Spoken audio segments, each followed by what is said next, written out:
بسم اللہ الرحمن الرحیم۔ السلام علیکم، میں ہوں آصف نثار غیاثی۔ ڈیول آن لائن پہ آج بات کریں گے، اور اس سے پہلے آپ سے گزارش ہے کہ چینل کو لائک سبسکرائب ضرور کیجیے گا تاکہ ہم اور آپ ایک دوسرے کے ساتھ جڑے رہیں۔ ڈیول آن لائن کا ایشو ہمیشہ افغان حکومت اٹھاتی رہتی ہے، اور ایک طریقے سے کوشش یہ کی جاتی ہے کہ پاکستان کو بلیک میل کیا جا سکے۔ ڈیول آن لائن کیا ہے، ڈیول آن لائن کیوں کھینچی گئی، اور ڈیول آن لائن کی صورت میں افغان حکمرانوں نے پختونوں کا سودا کتنے میں کیا، افغان حکمرانوں نے کیوں اس خطے کے پختونوں کو، جو اس میں موجودہ خیبر پختونخوا و بلوچستان شامل ہیں، کیوں کر انگریزوں کے حوالے کیا اور کون سے مفادات حاصل کیے۔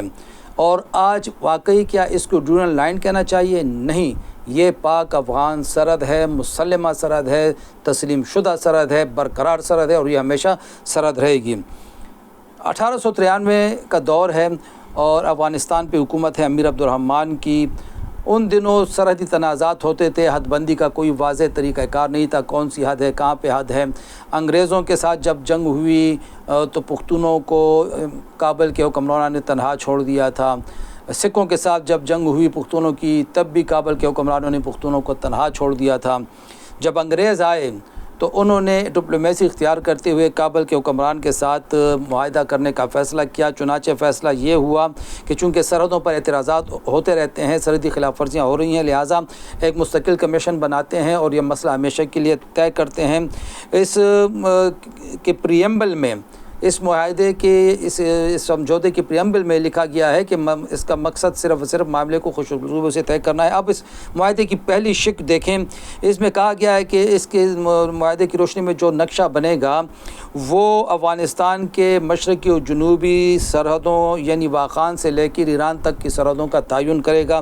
2 نمبر شق میں کہا گیا ہے کہ اس کے بعد کوئی سرحدی خلاف ورزی نہیں ہوگی، اور تیسری شق میں کہا گیا ہے کہ جو افغان حکمران تھے امیر عبدالرحمن، ان کے اصرار پر کنڑ میں جو اسمارہ کا علاقہ تھا، ان کا چونکہ ننیال اور ددیال تھا اور سسرال بھی تھا، وہ علاقہ انہیں دے دیا گیا، اور اس کے بدلے میں انہوں نے یہ طے کیا کہ چترال، باجوڑ، سوات کے معاملات میں وہ مداخلت نہیں کریں گے، یعنی اپنا آبائی علاقہ لے کے انہوں نے پختونوں کے علاقے انگریزوں کے حوالے کر دیے۔ یہ پہلی بات ہے۔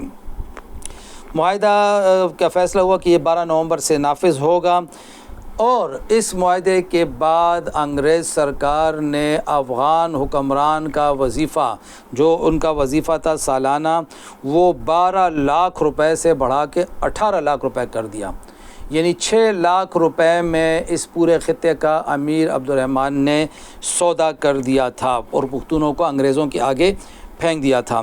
پھر 14 نومبر کو انہوں نے لویا جرگہ بلایا، دربار طلب کیا اور اس معاہدے کی باقاعدہ منظوری حاصل کر لی تاکہ مسئلہ ہمیشہ کے لیے ختم ہو جائے۔ 1894-95 میں سرحد کا تعین کر لیا گیا اور طے پا گیا کہ واخان سے ایران تک افغانستان کی اور ہندوستان کی، اس وقت ہندوستان کی سرحد کون سی ہوگی۔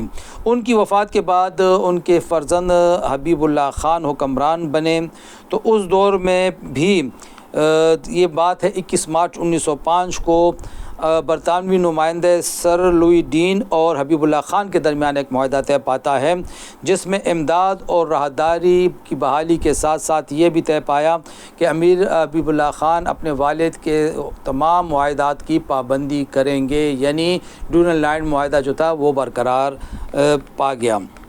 ان کے بعد حبیب اللہ خان کے بعد ان کے فرزند امان اللہ خان، غازی امان اللہ خان برسر اقتدار آئے۔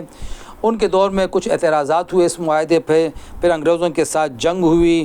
اگست 1919 میں پھر پنڈی سمجھوتا ہوتا ہے، اور اس پنڈی سمجھوتے میں یہ طے پا گیا کہ ڈیول آن لائن اب مستقل سرحد ہوگی۔ اس کا نام بھی بدل گیا، ہندوستان اور ہند افغان سرحد کا نام دے دیا گیا، ڈیول آن لائن کا نام ختم کر دیا گیا اور معاہدہ برقرار رکھنے کا فیصلہ ہوا۔ دیکھا جائے تو اس سے پہلے معاہدہ گندمک میں افغان حکومت کوئٹہ، کرم، خیبر، ہرنائی، پشین کے علاقوں سے دستبردار ہو گئی تھی، یہ علاقے انگریزوں کے حوالے کر دیے تھے، اور پھر معاہدہ ڈیول آن لائن کے ذریعے آدھی پختون آبادی کو انگریز سرکار کے حوالے کر دیا اور اس سے دستبردار ہو گئے، اور اسی کے نتیجے میں 1901 میں پھر صوبہ سرحد بن جاتا ہے، پنجاب سے الگ صوبہ بن جاتا ہے۔ 22 نومبر کی اگر ہم بات کریں 1921 کی، تو کابل میں ایک کاروباری معاہدہ ہوتا ہے، اور اس معاہدے کے آرٹیکل 2 میں کہا جاتا ہے کہ ہند افغان سرحد وہی ہوگی جو 1919 کے معاہدے پنڈی میں ہے، اور اس میں ایک شک یہ رکھی گئی تھی کہ کوئی بھی فریق 3 سال بعد اس معاہدے سے دستبردار ہو سکتا ہے۔ افغان حکمران اس معاہدے سے دستبردار نہیں ہوئے، اور پھر نادر شاہ جو غازی امان اللہ خان کے بعد برسر اقتدار آئے تھے، ان کا ایک خط بڑا اہمیت کا حامل ہے جو انہوں نے 6 جولائی 1930 کو لکھا۔ اس خط میں انہوں نے اس امر کا اقرار کیا کہ تمام سابقہ معاہدات برقرار رہیں گے۔ یہ بات ہے 1930 کی۔ ناظرین، جس طرح کہ ہم نے کہا کہ یہ معاہدہ افغان حکومت نے اپنی مرضی سے کیا، بلکہ پیسے لے کے کیا، اور یہ بھی کہا جاتا ہے ایک رپورٹ کے مطابق کہ جس وقت معاہدہ ڈیورل نائٹ پہ دستخط ہو رہے تھے تو انگریزوں نے اس وقت کے افغان حکام کو ٹھیک ٹھاک تحائف دیے تھے، اور امیر عبدالرحمن خان کو ایک قیمتی گھڑی دی تھی، اور وہ گھڑی پہن کے انہوں نے دستخط کیے تھے، وہ بہت خوش تھے۔ افغان حکمرانوں نے ہر مشکل گھڑی میں یہاں کی پختونوں کو تنہا چھوڑا۔ افغان حکمرانوں نے خیبر پختونخوا کے قبائلی اضلاع کے بلوچستان کی پختونوں کے سروں کا سودا کیا، اور پھر 1947 تک خاموش بیٹھے رہے۔ 1947 تک کسی بھی افغان حکمران نے کوئی پختونستان کا یا کسی کا ذکر نہیں چھیڑا، نہ سرحدوں کا ذکر چھیڑا۔ 1947 کے بعد انہوں نے یہ حرکت کیوں کی، اس کے لیے آپ اگلی ویلاگ میں آپ سے تفصیل سے بات کریں گے۔ خدا حافظ۔